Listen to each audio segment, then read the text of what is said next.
లాభసాటి పాడి పరిశ్రమ నిర్వహణలో యజమాని యొక్క మానిటరింగ్ అనేది చాలా ఇంపార్టెంట్. అతను ఉదయం, సాయంత్రం, మధ్యాహ్నం వేళల్లో పశువులతో పాటే ఉంటూ ఎంత టైం ఎక్కువ గడిపితే అంత వేగంగా పాడి పరిశ్రమ, పశువుల పెంపకం అనేది విజయ పదంలో పయనించే అవకాశం ఉంటుంది.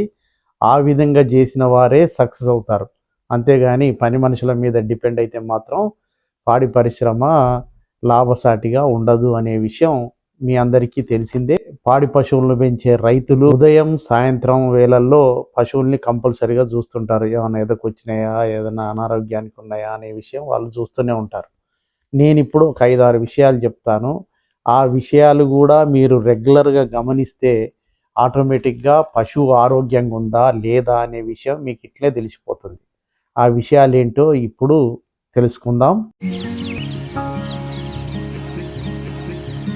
వెటర్నరీ విజ్ఞానం యూట్యూబ్ ఛానల్ చూస్తున్న ఉభయ తెలుగు రాష్ట్రాల పాడి పశువుల పెంపకందారులందరికీ నమస్కారం. ఈరోజు పాడి పశువులకు సంబంధించిన ఒక ముఖ్యమైన అంశం, మీరు ఇంతవరకు వినని అంశం గురించి తెలియజెప్పాలనుకుంటున్నాను. ఈ అంశాలు గనక మీరు ఒక్కసారి దృష్టిలో పెట్టుకొని రోజు ఆచరిస్తే కంపల్సరిగా పాడి పరిశ్రమ లాభసాటిగా ఉండే అవకాశం ఉంటుంది. దాంట్లో మొదటి ఇష్యూ ఏంటంటే, పాడి పశువుల శరీర ఉష్ణోగ్రత, శ్వాస ఏ విధంగా ఉంటుందో ప్రతిరోజు పరిశీలించాలి. సాధారణంగా పశువుల్లో శరీర ఉష్ణోగ్రత 101.5 డిగ్రీల ఫారెన్హీట్ ఉంటుంది, +or- 1 డిగ్రీ. ఆ ఉష్ణోగ్రత ఎప్పుడు చూడాలి? ఏదో మిట్ట మధ్యాహ్నం కాదు, ఉదయం కానీ, సాయంత్రం వేళల్లో, రాత్రి వేళల్లో చూస్తేనే మీకు కరెక్ట్ శరీర ఉష్ణోగ్రత అనేది తెలుస్తుంది.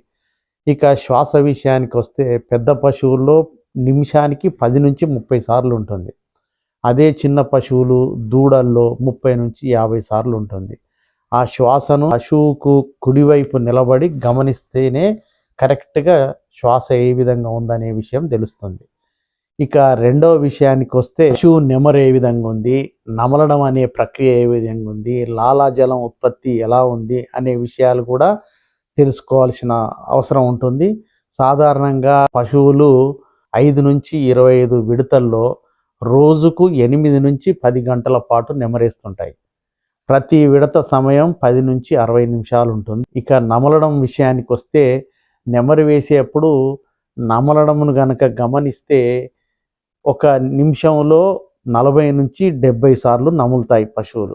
నోటిలో లాలాజలం ఉత్పత్తి అనేది రైతులు అందించే ఆహారాన్ని బట్టి మారుతూ ఉంటుంది. జనరల్గా లాలాజలం ఉత్పత్తి రోజుకు 40 నుంచి 150 లీటర్ల వరకు ఉంటుంది. పశుగ్రాసాలు, గడ్డి వల్లనేమో లాలాజలం ఉత్పత్తి బాగా పెరుగుతుంది. ఒకవేళ దానా ఇచ్చామనుకోండి, దానా వల్ల లాలాజలం ఉత్పత్తి అంతగా ఉండదు అనే విషయం గుర్తుపెట్టుకోవాలి. ఇక పశువు రుమెన్ కదలికలు పశువు లెఫ్ట్ సైడ్ను అదిమి పట్టి చూస్తే తెలిసిపోతాయి. ఆ కదలికలు అనేవి నిమిషానికి 1 నుంచి 3 సార్లు ఉండాలి. ఉంటే క్రియ బాగుందని మీకు అర్థమవుతుంది. ఇక మూడో విషయానికి వస్తే మేత మేయడం. ఒక పశువు అనేది 10 నుంచి 15 సార్లు రోజుకు ఉంటుంది. అది 5 గంటల పాటు తింటాయి.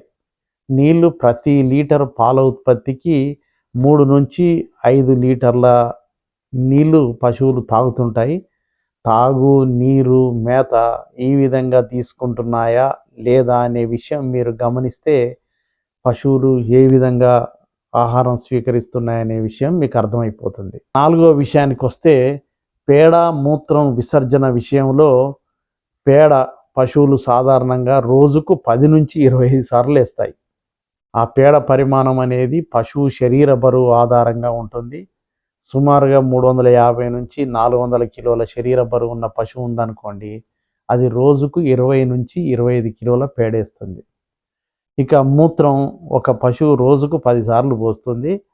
మూత్ర పరిమాణం గంటలో ప్రతి శరీర బరువుకు 1 మిల్లీలీటర్ చొప్పున ఉండే విధంగా 350 నుండి 400 కిలోల శరీర బరువు ఉన్న పశువుకు లెక్కిస్తే ఆ పశువు రోజుకు 8.5 నుంచి 10 లీటర్ల మూత్రం పోస్తాయి. ఈ విధంగా పేడ విసర్జన, మూత్ర విసర్జన సరిగ్గుందా లేదా ఈ విషయాలు మీకు తెలిసినాయి అనుకోండి, ఈజీగా మీకు అర్థమైపోతుంది.